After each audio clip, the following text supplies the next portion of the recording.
También voy a compartir pantalla, ¿ya? Con mis diapositivas. Entonces, señores alumnos, empezamos la clase propiamente dicha de esta unidad, de esta semana, que se llama Choque de Civilizaciones o Ayuda o Adaptación Mutua, ¿no? Y para esto voy a tomar el texto de un gran antropólogo, ¿no es cierto?, que se llama Nathan... ¿Se está viendo? Sí se ve. Ya. Cualquier cosa me dicen si estoy, si se me va la voz así, porque está terrible el internet, ¿ya? Entonces voy a tomar este libro, ¿no?, que yo quisiera, les he mandado, les voy a mandar ahorita mejor, lo tienen ahí arriba, en la nube y en la plataforma, pero les voy a mandar, que se llama La visión de los vencidos. Parece una historia indigenista, este texto, pero si ustedes lo revisan a fondo, van a darse cuenta que dicen, no. Los indígenas, que así los llaman, los indios, así como le llaman, no solo han resistido, no solo se han opuesto a Occidente, sino que estos bandidos han asumido la cultura de Occidente, se han adaptado y con eso siguen luchando, ¿no? Por eso, también a esta clase le voy a poner el nombrecito de adaptación en resistencia. ¿Qué quiere decir esto, señores alumnos? Que no solo... Que los seres humanos no solamente rechazamos todo, sino que somos seres humanos, seres que nos adaptamos, que asumimos lo que nos da el otro, lo procesamos y lo convertimos en algo nuestro, ¿ya? Entonces, eso se llama adaptación en resistencia. Por eso se le pone así, con ese slash, ¿no?, que es una categoría, es un tecnicismo que le pone Nathan Batchel, uno de los más grandes antropólogos franceses, clásicos, no todavía de los 70, ¿no? Pero mire cómo sigue manteniendo su espíritu para ello, ¿no? Entonces, este libro se llama The Vision of the Vanquished, ¿no? La visión de los vencidos. Muy bonito libro, clásico que todos los antropólogos hemos estudiado cuando éramos universitarios, ¿no? Ya hemos visto nosotros, ¿no es cierto? Vamos a ver ahora tres partes. Vamos a ver todo lo que es la cultura andina y vamos a ver lo que es el invento. Por eso que les he hecho escuchar el segundo cuentito, ¿no? Para que ustedes vean el invento, ¿no? Y cómo nos adaptamos. Entonces, la primera parte es qué cosa es la cultura andina. Ya hemos visto que la cultura andina no es ni siquiera pues una cultura social, colectivista, solamente grupal, solamente como una masa. No, hemos visto que la cultura andina crea también capitalismo privado, crea mercado y crea también democracia, que no es todo tiranía, ¿no es cierto? A esa conclusión hemos llegado hasta ahora, ¿no? La conclusión que hasta ahora hemos llegado con ustedes es que el capitalismo y la democracia sí existen en la cultura andina, sí existen, ¿ya? No es una cosa pues solamente ¿ya? Entonces, es una cultura que se adapta, que es también moderna, que va cambiando, que no es una cultura, ¿no? El indio canta sus penas en un guainito, cholo soy y no me compadezcas, déjame en la puna. No, esa es una visión absurda, ¿no? Del indio. No existe indio, ¿quién será indio? ¿No? Yo siempre digo, oye, ¿quién es indio y quién no es? ¿No? ¿Qué campesino? ¿Y quién es campesino? Yo me voy al campo, ya soy campesino. Yo estoy acá, o sea, por fin, ¿no? O sea, ni siquiera tiene una definición, ¿no? Como pueblo, hablan todos. ¿Qué es pueblo? Yo también soy pueblo. ¿Y quién es pueblo? No, también un comerciante es pueblo. Entonces, igual hay que tener mucho cuidado con los conceptos, ¿no? Entonces hemos visto que en la colonia, en la república, ¿no es cierto?, la sociedad andina gana espacios, enormes espacios, ¿no es cierto?, de modernidad, democracia, capitalista. Somos capitalistas, somos una sociedad bien colectivistas por un lado y capitalistas en otro. O sea, tenemos ese equilibrio, ¿no es cierto? Por lo tanto, esa imagen del indio, en arcano, que vive en los incas y que es el buen salvaje, el indio tranquilito, no, es un hombre que como nosotros, yo también soy uno de esos indios, ¿no? Y por fin, ¿quién es indio, no? Entonces, y Ya hemos visto cómo estos indios así llamados pues han hecho del Perú un Perú moderno. El Perú moderno que tenemos ahora es gracias a ellos. Es un Perú de ellos, es un Perú hecho por ellos, es un Perú, ¿no es cierto?, modernísimo. Los mejores matemáticos, profesionales, políticos, lo han hecho ellos, ¿no? Entonces la cultura andina es una cultura dinámica, no es una cultura que está ahí tocando su quenita con su llamita, no, eso es para los turistas, ¿no? Entonces, pero esto, ¿no es cierto? Todo esto, es la canción, ¿no? El cuentito de Caperucita, sí, pero como hay que forzar, ¿no?, la historia de un incanismo puro, ¿no es cierto?, pero con intereses, ¿no es cierto?, han habido varios intentos, y aquí pongo, ¿no es cierto?, uno, dos, tres, cuatro, cinco intereses que distorsionan todo ello, ¿no? Yo creo que todo empieza, ¿no sé? Esta tesis lo estoy sustentando cada vez más y voy a hacer de esto un librito. Yo estoy sustentando la tesis, señores, mi hipótesis, ¿no? O sea, ante lo que estoy haciendo, fíjense, miren lo que estoy haciendo, yo estoy debatiendo con otras teorías, ¿no? Justo lo que les pido ahorita. Mire, yo ahorita estoy debatiendo, ¿no? Señores alumnos, yo tengo la hipótesis de que todo este colectivismo, todo este paraíso incaico, esto que decir que el sistema, que el capitalismo es el que nos malogra, ¿no?, viene de Rousseau. Jean-Jacques Rousseau es uno de los grandes filósofos de la historia, precursor de la Revolución Francesa y las revoluciones republicanas, ¿no?, que tiene una forma de pensar. Para Jean-Jacques Rousseau, lo que hay que hacer en el mundo no es mejorar nuestra economía, mejorar el capitalismo, mejorar la propiedad privada, no, es la venganza. La venganza de las clases poseídas, desposeídas contra las poseídas. O sea, de alguna manera, Jean-Jacques Rousseau es el precursor del odio de clase, ¿no?, que no resuelve nada y que ha llevado al mundo al desastre, ¿no? Ha llevado al desastre la Revolución Francesa y ha permitido que los feudales vuelvan. Ha llevado el desastre a la Unión Soviética, ¿no es cierto?, con esa su teoría de que hay que vengarse de las clases y todo el Estado, y fíjate cómo ha caído la economía soviética. Ahora la Rusia está en manos de grandes mafias, fíjate, ya, Dios nos libre que Rusia domine el mundo, ¿no? Ha logrado lo que es la desgracia y esta infamia que es China. China es un país infame, ¿no? Es el país donde, perdón, hasta ahora no se han hecho ningún juicio.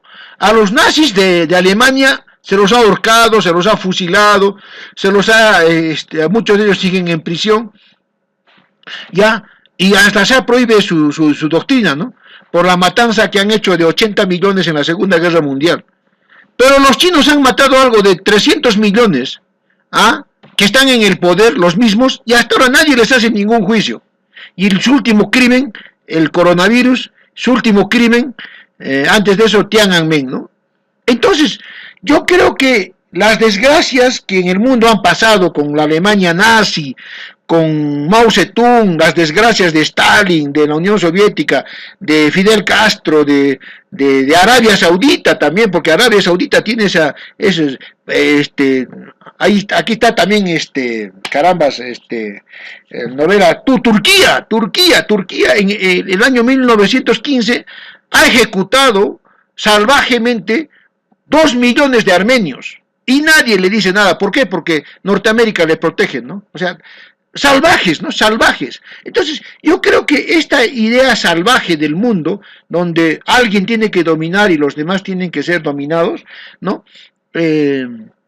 y que, pues bueno, frente a eso, ¿no es cierto?, el Inca, el antiguo es el puro, tiene la culpa Jean-Jacques Rousseau, ¿no? Hay que leer su libro, les voy a regalar el libro, El Contrato Social, donde estas ideas terribles, ¿no?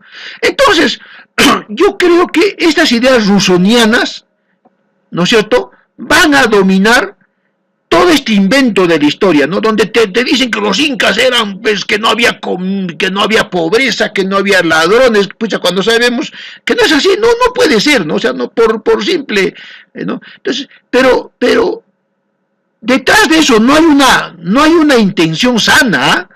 De que, bueno, mira, son nuestros incas.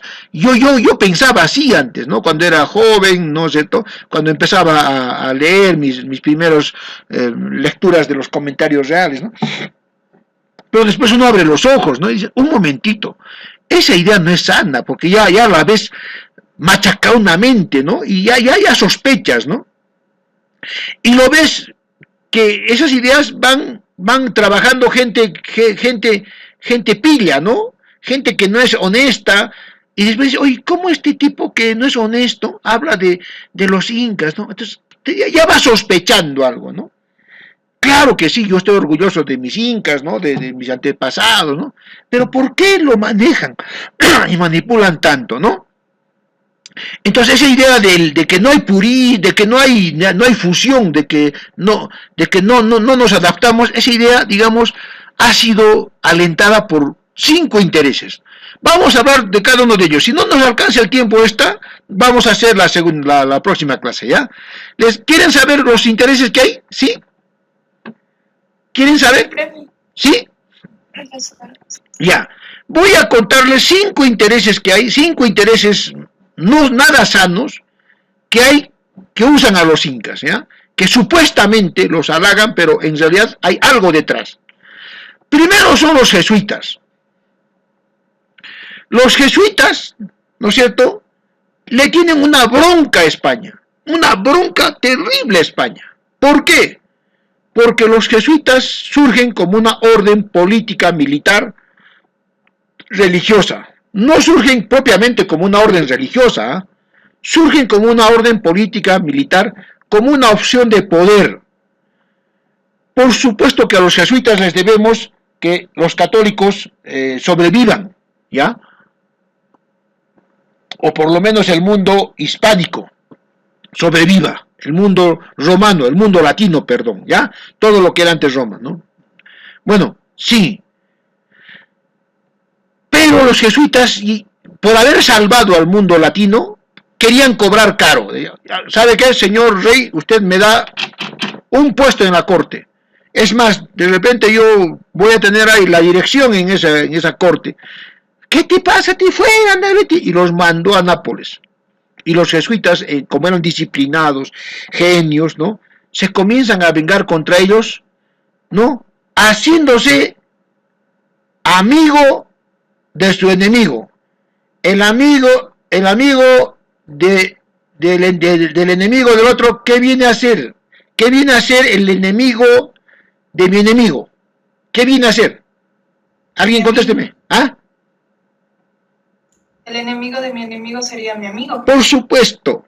Entonces los jesuitas comienzan a hablar a favor de los incas, no porque les gustaban los incas, sino porque los incas de Vilcabamba, que eran los incas que habían sido sacados del poder, le tenían sangre en el ojo al rey de España, y también los jesuitas, ¿no es cierto? No se olviden ustedes que en algún momento de la historia, los conquistadores, que ya estaban cometiendo abusos y ya querían tomar el poder contra España, querían hacer una dinastía inca contra España, ¿no es cierto? ¿No? Ahí está pues el Aguirre, el azote de Dios, ¿no es cierto?, que se va a las Islas Margaritas, no, la mata a su hija incluso para que no los otros españoles no lo ultrajen, ¿no? Triste la historia, ¿no?, del azote de Dios. Hay una película muy bonita, ¿no?, de Harcourt, ¿no? Véanla, el Aguirre, el azote de Dios. Entonces, ¿qué quiere decir esto, señores alumnos? Que los jesuitas comienzan a desarrollar el incanismo, la exaltación de los incas, no porque quieren a los incas o son buenitos, no, sino porque tienen bronca a España y con eso le golpean a España. Jesuita es Garcilaso de la Vega, jesuita es Guamán Poma de Ayala, señores alumnos.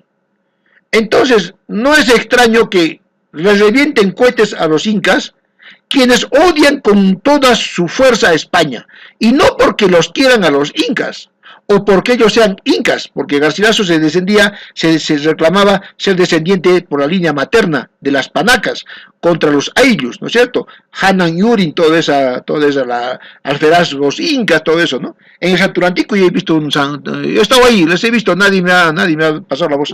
Bueno, entonces, unos serían los que inventan a los incas, los que los ponen el paraíso incaico, que es feudal, el populismo, serían los jesuitas, ¿no? Porque tienen sangre en el ojo contra España, que les ha negado sus poderes, ¿no? Sangre en el ojo contra el rey de España y contra el orden, la monarquía española. Otra cosa que hace fuerte esto de los incas, que se exalten a los incas, es que Rousseau nos ha influenciado mucho con este colectivismo. Para Rousseau, el pueblo, él tenía la razón, el pueblo era el soberano, el pueblo. Esa palabra pueblo, que viene del populismo, nace con Rousseau. No es una idea colonial, ni española, ni prehispánica. Es una idea fundamentalmente, ¿cómo les digo? Rousseauiana. Un momento, espérenme, tengo algunos accidentes. ¿Me pueden esperar un segundito? Tengo algunos accidentes. Sí, ¿Ya? Van a disculpar. Algo están. Ya. Continuamos. Era una granizada. Yo me asusté porque hace una semana hubo un incendio acá cerca y parecía que estaba crepitando algo. Ya está. Ya. Entonces estoy aquí. ¿Se ve la diapositiva? Ya está. Ya, perfecto. Otros que odian a España y utilizan a los incas contra España van a ser los jacobinos, los borbones antijacobinos. ¿Quiénes son los borbones antijacobinos? Son los criollos San Martín, Bolívar y sus descendientes militares que van a generar toda una dictadura los primeros años del Perú independiente. No se olviden ustedes, señores alumnos, que San Martín y Bolívar vienen desde Argentina y desde Venezuela al Perú porque tenían miedo de lo que ocurrió en Francia. En Francia, cuando Robespierre inaugura su dictadura rousseauiana, ¿no es cierto? ¿No es cierto? Se está viendo el esquema, ¿no? ¿Se está viendo? ¿Sí? Sí, ya. Cuando, ¿no es cierto? Ustedes saben, ¿no es cierto?, que el terror en Europa dijo, son jacobinos, ¿no? Y por lo tanto, ¿no es cierto?, ¿qué hacen los borbones? ¿Qué hacen los borbones? O San Martín, Bolívar, Lamar, todos esos presidentes, ¿no? Castilla, todos esos que habían participado en la guerra de la independencia y eran presidentes, ¿no es cierto? ¿Qué habían hecho? ¿Cuál era su forma de actuar? Decían, un momentito, este pueblo, estos indios, esta masa india del sur, la mancha india, así nos llamaban, a los del sur, Cusco, Bolivia, todo, la mancha india nos decían, ¿no? Porque ahí se desarrolló la cultura andina fuerte, ¿no? Y ahí, ¿no? Fuertes instituciones. Esta mancha india, decían, no son descendientes de los incas, son solo cualquier cosa, basura. ¿Por qué? Decían ellos. Porque de acuerdo a la teoría de Herodoto, que lo repetía Hipólito Unanue, uno de los borbones, ¿no? Decía, estos indios ya no son incas, porque cuando un imperio pierde la guerra, como en la conquista ha perdido, su gente se vuelve animal, por lo tanto se les puede esclavizar. Por lo tanto son indios, son animales que los puedes esclavizar. En cambio, nosotros los borbones, San Martín y Bolívar, somos los incas. Por eso es que se ponen su sol del Inca, pues, en la bandera de Argentina, San Martín, y Bolívar se decía inca, ¿no? Y ahora hay estudios sobre Bolívar, que era asesino, mataba gente rendida, y que era violador de mujeres, ¿no? Ojalá no sea cierto. Fuertes estudios están apareciendo sobre Bolívar, ¿no? Que era realmente un tipo así. Entonces, es otro, ¿no? ¿Me entienden ahora? O sea, entonces, comienzan a exaltar a los incas, ¿no es cierto?, en la República, para degradar a los indios. ¿Se me entiende, por favor, la idea? Dígame si se está entendiendo. O si me estoy enredando. ¿Ah? ¿Sí? ¿Se me está entendiendo? ¿O me estoy enredando? Ya, o sea, exaltan a los incas, no porque exaltan a los incas, sino para que los rebajen y digan que estos indígenas que se están rebelando, porque ellos habían instaurado un orden igualito, peor todavía que los españoles anteriores. No se olviden ustedes, señores alumnos, que hasta 1740 los llamados indígenas o los llamados incas o los llamados familias incas nativas tenían enorme poder en la colonia.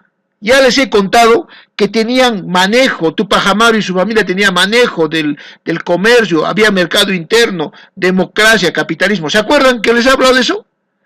Pero en 1740 entran unos terribles, que no son españoles, que son franceses, ingleses y holandeses, que se llaman los Borbones.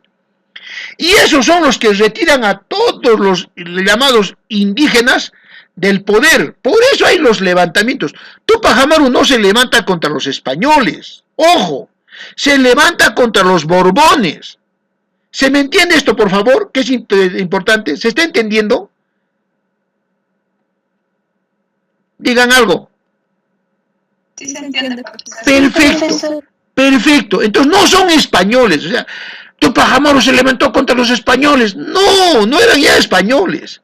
Se levantó con la independencia. No, no querían la independencia. Querían más bien que se les restaure sus anteriores poderes, privilegios o participación. No era privilegio, ¿no? Entonces estos señores comienzan a generar una idea de los incas, no por los incas, sino para rebajarlos, para humillarlos a los llamados indios. ¿Me dejo entender? ¿Está claro? ¿Sí? Sí, profe. Ya está. Los otros que exaltan a los incas en el siglo XIX, cuando van creciendo, después de la Guerra de Secesión de 1852 a 56, ¿no es cierto? Estados Unidos entra en una guerra de secesión. Los esclavistas del sur chocan contra los capitalistas del norte, ¿no es cierto? Los confederados contra los confederados contra la Unión, ya está. Y gana la Unión, ¿no es cierto? Y hasta ahora todavía hay racistas en el sur. Ahí está pues el señor, el último presidente, ¿cómo se llama? Donald Trump, ¿no? Entonces, después de esta guerra, Norteamérica tiene un plan. Como está creciendo y ya el imperio británico está ya en decadencia, ¿no es cierto? Ya el imperio francés está en decadencia, ¿no es cierto? Y en esa decadencia va a ahondarse más con la Primera y la Segunda Guerra Mundial. Norteamérica va creciendo, ¿ya? Pero ¿cuál es el plan de Norteamérica? A ver, ¿quién sabe? Cuando Norteamérica va creciendo, ¿qué plan tiene? ¿Quién me puede decir? ¿Cuál es el plan de Norteamérica? Para América. Perfecto. Tragarse toda América. Tragarse. Se traga la mitad de estados de México. Todo lo que es Texas, California, Nuevo México, todo el sur de Norteamérica, todo era México.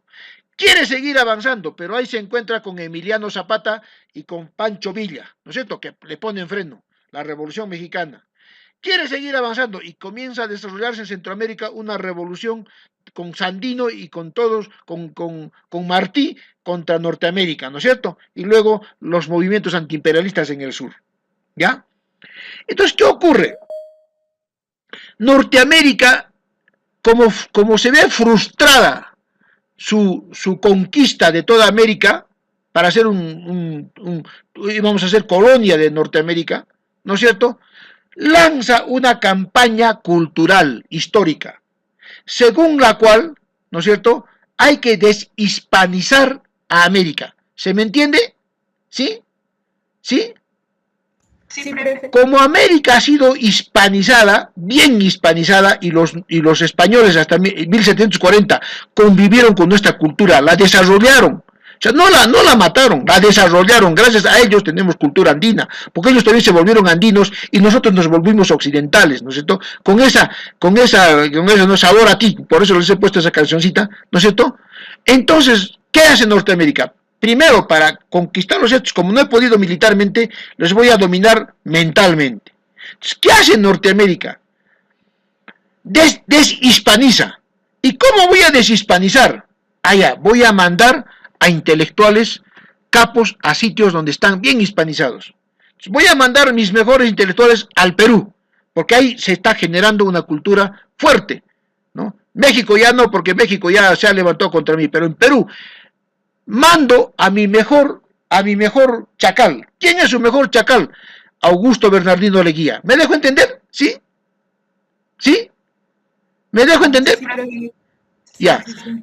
Alguien que yo me lo he criado acá, en Estados Unidos, le voy a hacer presidente. Y lo hace a Leguía 11 años presidente. Pero junto con eso voy a meter a gente que hable de la cultura inca contra los españoles. Y le manda a un gran científico que se llama Alberto Yesek, que va a ser ministro de Educación desde el año 1923, porque viene en 1909 él, es rector de la Universidad de San Antonio Abad del Cusco, hasta 1968. ¿Qué les parece? Va a ser el asesor, el verdadero ministro de Educación en la sombra desde 1909 hasta 1968.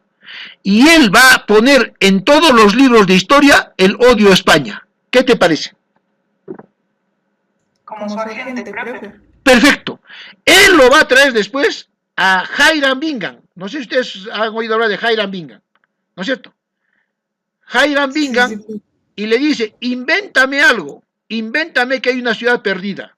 Y ahora sabemos, y les voy a regalar mi librito, donde con la doctora Mariana Muldepis hemos hecho un estudio donde se fundamenta que Machu Picchu ya estaba descubierto y conocido, no solo mapeado 50 años antes, sino que siempre Machu Picchu estaba ocupado. Así que no hay nada que descubrir.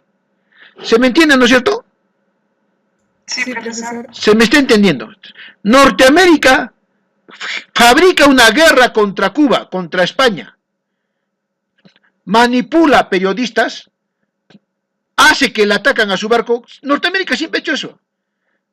Norteamérica, para entrar en Vietnam, hizo que una patrulla del Vietcong ataque una patrullera, ¿no? Una lancha. Ahí está, entra a la guerra de Vietnam.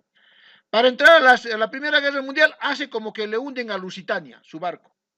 Para entrar a la Segunda Guerra Mundial, hace como que le atacan en Pearl Harbor. ¿Saben eso, no es cierto ustedes? Que todo eso fue fabricado, ¿no es cierto? ¿Sí?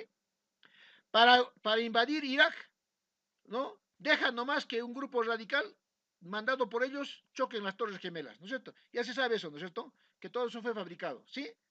¿Sí? Sí, profe, sí. Lo que hizo Nerón, ¿no es cierto? ¿Qué hace Nerón para deshacerse de los cristianos? Manda a quemar Roma y les acusa a los cristianos y los mata, ¿no es cierto? Lo que hace Hitler para tomar el poder, quema el parlamento alemán el año 32 y les acusa a los comunistas y le dice al Kaiser que es débil y toma el poder, ¿no es cierto? ¿Sí? Las guerras se han hecho para que los tiranos de adentro se fortalezcan matando a los de afuera. Las cruzadas tenían broncas entre los reyes de Europa a pelear, a matar a judíos y a matar musulmanes, ¿no es cierto? ¿Sí? ¿Saben eso, no es cierto? ¿Sí? Los presidentes de Chile y de Perú tienen problemas en su interior y tienen problemas con Inglaterra. Inglaterra y los presidentes de Chile, la guerra con Chile, ¿no? Para solucionar sus problemas. ¿Saben eso, no es cierto? ¿Sí? ¿Sí? ¿Saben eso? Contéstenme. Y luego, otro de los que odia, que los que van a exacerbar el ultraincanismo, van a ser los estalinistas. Otros dicen comunistas, otros les llaman izquierdistas, no. Una cosa son los marxistas, otra cosa son los comunistas, otra cosa son los de izquierda. No todos los de izquierda son marxistas, ni todos los marxistas son estalinistas. ¿Ya? No sé si me dejo entender. Lo que hay en el Perú, el Cerrón y Bellido, por ejemplo, no es marxismo. Eso no es marxismo. El marxismo es otra cosa. Yo le llamaría a eso estalinismo. O sea, ¿qué es el estalinismo? Que dice que el buen salvaje, ¿no es cierto?, es el pueblo comunista que tiene que vengarse contra el sistema para destruir todo y crear una nueva sociedad, ¿no? Igualito como hablaba Sendero Luminoso o Abimel Guzmán. Entonces, estos serían, señores alumnos, acá también hay otro, el error epistemológico, ¿no? Eso que lo vamos a ver, o sea, cómo la gran parte del paraíso incaico, o sea, de todo esto que se crea, que dice que todo era puro, que no se ha mezclado, ¿no?, viene de un error epistemológico de solamente considerar a las crónicas como fuentes, ¿ya? Hasta aquí algún comentario.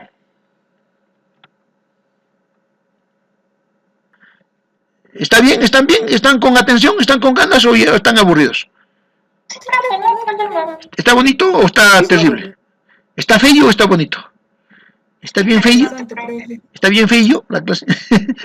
Como dicen los chiquitos, está feo. Ya. Entonces, ya está. Entonces vamos a desarrollar los dos errores, ¿ya? Entonces, esto es lo mismo que el anterior cuadrito. El error epistemológico, ¿ya? Uno de los errores que comete la antropología, acá he puesto 1600, acá 1610, ya, 1600, ya está, este es un solo cero, ya está. Uno de los errores que comete la antropología, ¿no es cierto?, la historia, es no estudiar las fuentes.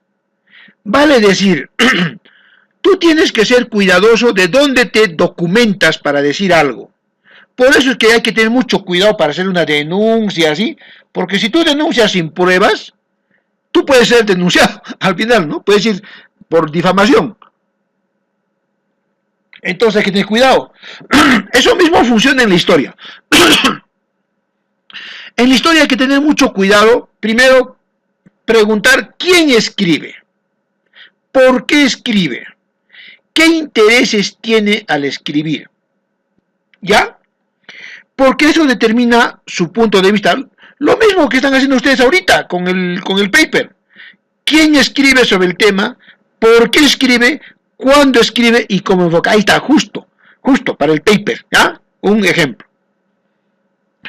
Entonces, una de los errores por los cuales exaltamos demasiado a los incas y decimos que son puros y que nunca se han mezclado, que son una esencia purísima, no sé, inmaculados, es el mal estudio de la historia y el habernos basado en las crónicas, ¿ya?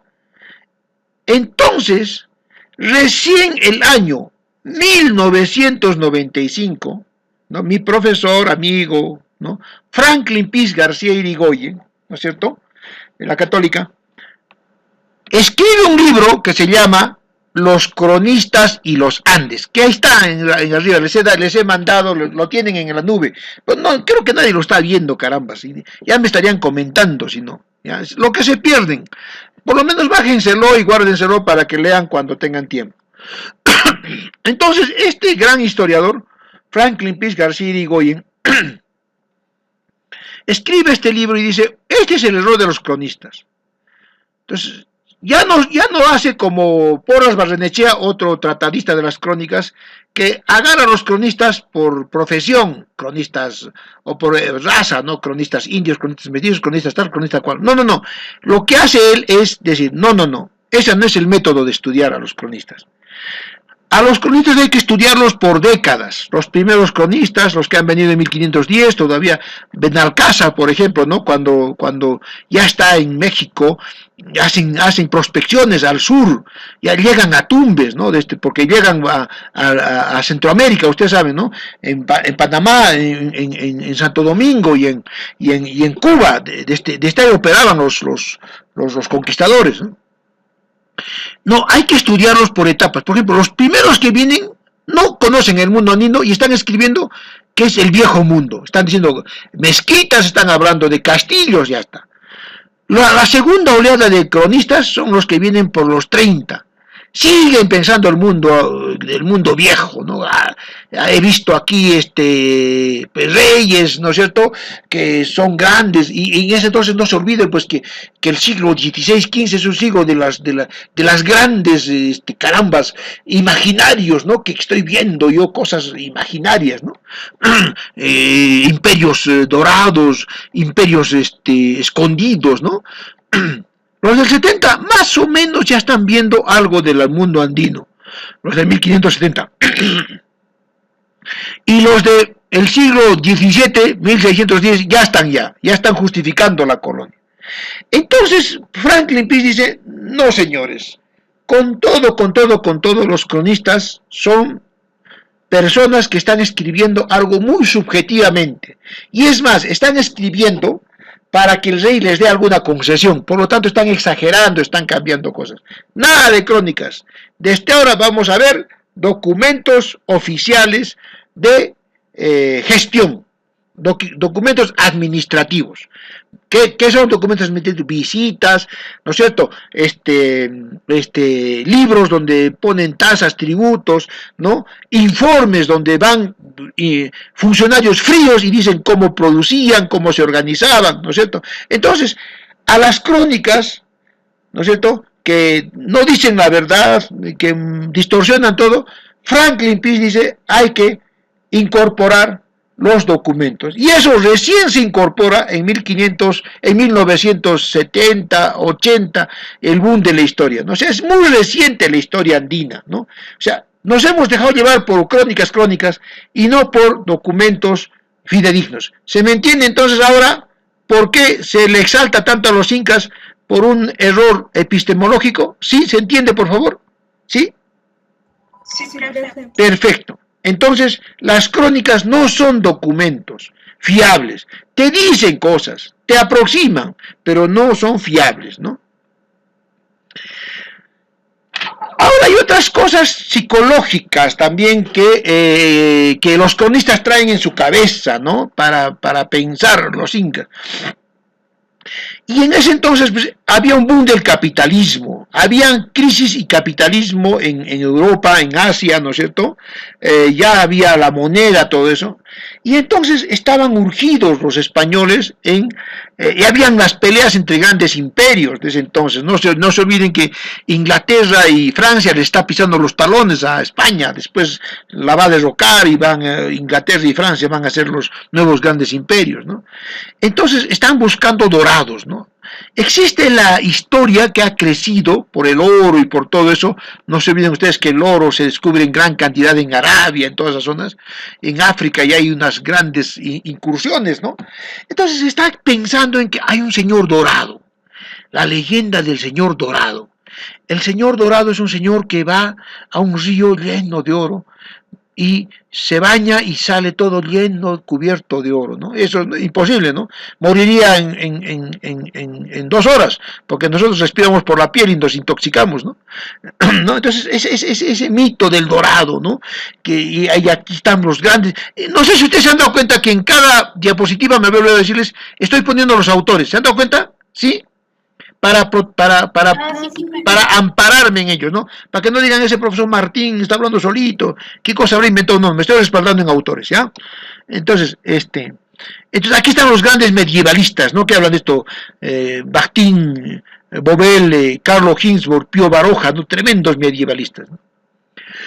Otra de las cosas que, digamos, distorsiona el que nosotros nos hemos juntado, convivimos, nos modernizamos, que somos capitalistas, que contradice, es el pensamiento feudal. Nosotros seguimos pensando feudalmente. No es casual que leamos a los niños cuentos de príncipe, princesa y todas esas cosas. No es chiste, ¿eh? Hemos normalizado el feudalismo, ¿no? ¿Y y esto nos hace ver que pues, los incas son pues una dinastía, una monarquía. Miren, nos seguimos aferrando a ello, ¿ya? Es que nosotros no hemos tenido ninguna revolución republicana realmente, ¿no? Lo que se llama república en el Perú, ya hemos dicho, ¿no? Yo insisto, ¿no? 10.000 veces insisto que no es república, pues es el borbonismo feudal que continúa. San Martín y Bolívar no son sino la continuación de los virreyes, pero de otra manera. Y todavía ni siquiera de los buenos virreyes, sino de los peores virreyes, ¿no? Porque los virreyes hasta 1740 eran virreyes que convivían con los llamados incas, ¿no? Pero desde 1740 son otra cosa. Son tiranos, son mercantilistas, son infames, ¿no? Racistas ¿no? que crean esto, incas sí, pero indios no. Entonces San Martín, Bolívar, Lamar, Castilla, Orbegoso, todos esos presidentes, ¿no es cierto?, que van a estar hasta 1895, cuando entra recién el califa y inaugura el modernismo en el Perú, ¿no? Van a ser feudales, pero el feudalismo va a continuar también en ellos, ¿no? Y aquí pongo todo lo que es a Kotler y a Stern. Entonces, ese feudalismo nos hace pensar pues en la grandeza, en la pureza del imperio, que nosotros no nos hemos mezclado, que somos un arcano, una especie de historia congelada, un pasado glorioso, ¿no? Es otra de las cosas, ¿no? Y otra de las cosas, nos guste o no, pues es el turismo, ¿no? Pues el turismo es distorsionador de las culturas, ¿no? Hay que tener mucho cuidado, si bien es cierto nos da plata, vendemos nuestros productos con el turismo, pero también, por otro lado, ¿no?, tiene su ambivalencia de que destroza, ¿no? Nos destroza el turismo, nos destroza nuestras identidades, nos destroza nuestras convicciones, ¿no? Científicas, ¿no? Porque el turismo vende exotismo, ¿no? Aquí vienen los turistas a ver indiecito, los incas deben estar todavía vivos ahí, sus lamitas. Hoy, como acá ha habido carros, acá ha habido construcciones modernas, que no me decían que esto era, ¿no? Como muchos de mis primos en los 70, ¿no? Cuando nos veían a nosotros, ¿y dónde está tu ojota? ¿Y dónde está tu uncu? Así, ¿no? Pensaban que nosotros éramos incas, ¿no? Venían de Lima, ¿no? Algunos eran de Estados Unidos, ¿no? Y eso me ofendía, ¿no? Oye, ¿y dónde están tus lamitas? ¿No? ¿Dónde está tu quena? Ya, ¿no? Ya. Entonces ese exotismo hace que nosotros, pues, noche cusqueña, los últimos incas, el brichero, ¿no? Estoy contra Estados Unidos, pero con las gringas, no hay problema, que vengan gringas a mí, Estados Unidos no, imperialistas norteamericanos, pero las gringas sí. Entonces esto, ¿no?, que ya en muchos de los cuentos, gran escritor, ¿no es cierto?, Mario Guevara Paredes ha escrito, ¿no?, el brichero, ¿no? Entonces esto del exotismo también es una de las cosas que yo creo que va contra la visión, ¿no es cierto?, antropológica de que somos una cultura que se une y se reúne muchas veces, ¿no? Entonces esto es también, ¿no?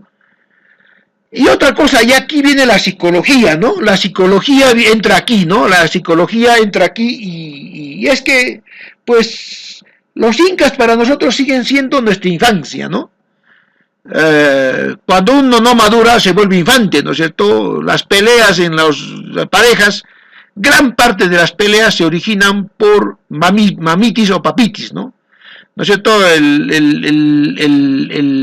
La pareja varón quiere que su pareja sea como su mamita y viceversa, ¿no es cierto? Entonces, como no han madurado, como no han superado la infancia, como realmente no han hecho un salto con la infancia, como realmente no se han cortado el cordón umbilical, entonces pues entran en conflicto, ¿no es cierto? Y vuelvo donde mi papito, vuelvo donde mi mamita, ¿no es cierto? Cuando tengo un conflicto, pero en realidad no han desarrollado, no han madurado. Lo mismo pasa con la historia, ¿no? Con el purismo, ¿no? O sea, vuelves a tu purismo, quieres ser puro, no quieres adaptarte a ella, no quieres cambiar la vida, no quieres cambiar tus costumbres, ¿no? Entonces te aferras, ¿no? Entonces, la vida en pareja creo que es muy buena para explicar esto, ¿no? La mayoría del 90% de los matrimonios, ¿no? Porque ya el matrimonio está fracasando, ¿no? Como institución, porque justamente está fracasando la madurez humana, ¿no? Entonces, y además es que el matrimonio es una imposición, ¿no? La familia sí es una cosa sagrada, ¿no? Pero el matrimonio como está es una cosa terrible, ¿no? Tienes que soportar y toda esa cosa. Entonces, esto yo creo que se parece mucho a esto de lo que dice Freud, de que yo vuelvo a mi infancia, como no me adapto al mundo, ¿no? Vuelvo a mis fundamentos, ¿no? Como el mundo está ahí recorriendo a tanta velocidad y yo no puedo, me rindo, no estoy a su nivel, entonces vuelvo a mi infancia, ¿no? A mi fundamento. Eso se llama fundamentalismo, ¿no? Ahí está. Aquí en este gráfico yo lo expreso mejor, ¿no? La idea del fundamentalismo, ¿no? Que ha surgido terriblemente estos años, estas décadas, ¿no? A raíz justamente de las grandes evoluciones. Cuanto más se acelera el mundo, cuando el mundo se acelera, siglo XIX, siglo XVI, siglo VIII, ¿no es cierto? Cuando el mundo se acelera, ¿no? Hay gente que dice, no, no, no, entonces, como esa fábula de la zorra y las uvas, ¿no? Había una zorra que quería uvas y decía, yo estoy comiendo desechos, carroña, apesta, pero he visto que esas uvas son nutritivas y comienza a saltar y no alcanzaba las uvas.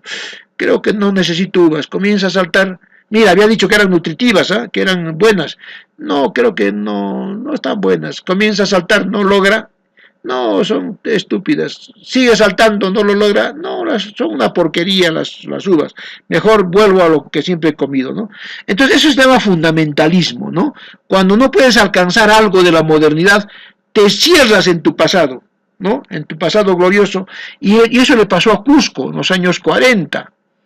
En los años 40, 50, el Cusco pierde su línea, ¿no? Arequipa se dispara terriblemente, ¿no? Puno se dispara con su aproximación a Tacna y sus carreteras que ya tenía hacia la costa, ¿no es cierto? O hacia Bolivia, que comienza a desarrollar una intensa actividad directamente con La Paz, ¿no? Cusco se aísla, Cusco se queda ahí en un huequito, ¿no? Y entonces, como se queda, sus industrias comienzan a caer, su gente se va con la reforma agraria también, los 60, 70, ya es una desgracia Cusco, ¿no? Y entonces, como no tiene nada, como está todo acomplejado, Cusco atrasado, entonces se refugian los incas, todos son los incas, como una forma de compensar su atraso económico y su modernidad, ¿no? Hasta aquí yo. ¿Qué les ha parecido la clase de ahora? ¿Qué tal el tema? ¿Les he roto el corazón? Profesor, interesante. Les he roto el corazón, ¿no? Seguimos arrastrando sobre todo la historia de odio, nos inculcan odio y quienes más nos implantan, nos siguen implantando estas ideas son los que más lucran, creo, en el país. Exacto. Más certera no puede ser, más directa y más clara. No podría ser, Adriana.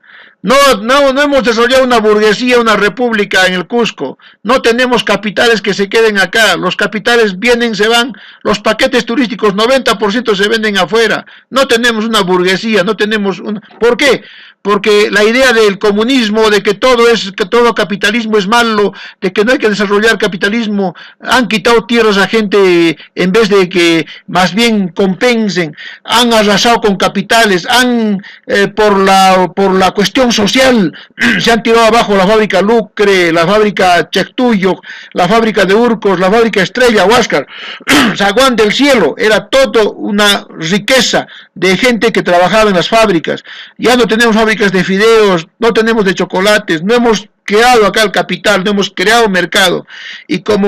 ¿Por qué? Porque lo social, ¿no? Las ideas de Rousseau, las ideas del pasado glorioso han vencido, ¿no es cierto? Cusco rojo, Cusco no sé qué, y ahora ¿cómo estamos? ¿No? Encima, gas de camisea, viene el canon, todo, 90% se lo han tirado, 1 millón diarios de dólares en el Cusco, y no tenemos oxígeno, no tenemos hospital. ¿Por qué? Porque esas familias que se llaman comunistas se lo han robado de derecha, de izquierda, de todos los colores, han hecho tabla rasa, y nosotros nada, nosotros tranquilitos, no participamos en política. Tu papá te dice, si te metes en política, te voy a sacar de la casa, eres un vago, y 1 millón de dólares diario al agua, gente atrasada, ¿no? Y ya, entonces, ya, me da cólera, ya no quiero hablar más. Ya. Me amargo, mejor no quiero amargar. Para primera oportunidad es un temario y te lo debes aprender de memoria. Y de igual modo para ordinario, igual, pero mencionaba que era justamente un lineamiento, ¿no? Para en alertar ¿no? al Inca o algo así. Y hasta ahora seguimos con esto. O sea, somos adultos y seguimos arrastrando todo ello. y pensando que era que era la verdad, tal vez, ¿no? Y no hemos puesto incluso a investigar y cosas así. Y bueno, nada más solo agradecerle al profesor por toda la información. Cada vez sus clases son muy reveladoras, ¿no? Nos da información que no conocíamos. Y nada, profesor, gracias. Bueno, seguimos esperando. Un abrazo fuerte. Vamos adelante. Vamos, ¿ya? Un gusto haberlos visto y compartido esta semana con ustedes. Sigan trabajando, esfuércense por favor, no por mí, no por la nota, por vuestra dignidad, por este país que necesita, porque estarían en una universidad, porque ¿cuántos de ustedes tienen el privilegio que otros no? Ya pues, ya despertemos, ¿no es cierto?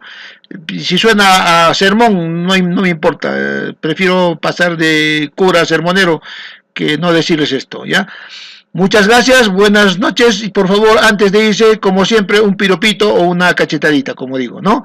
Alguito escríbame, que les ha parecido, me alienta mucho y es muy importante. Muy buenas noches, señores alumnos, gracias por este espacio y yo me siento muy bien con ustedes y formándolos y contribuyendo en lo que pueda. Muy buenas noches y hasta la próxima semana. Y creo que esta semana toca Año Nuevo, ¿no? Feliz Año Nuevo, entonces. Gracias, profesor. Abrazo fuerte. Estudien fuerte. Estudien. Crezcan como personas, como profesionales, como todo. Tienen la oportunidad. Vamos. Buenas noches.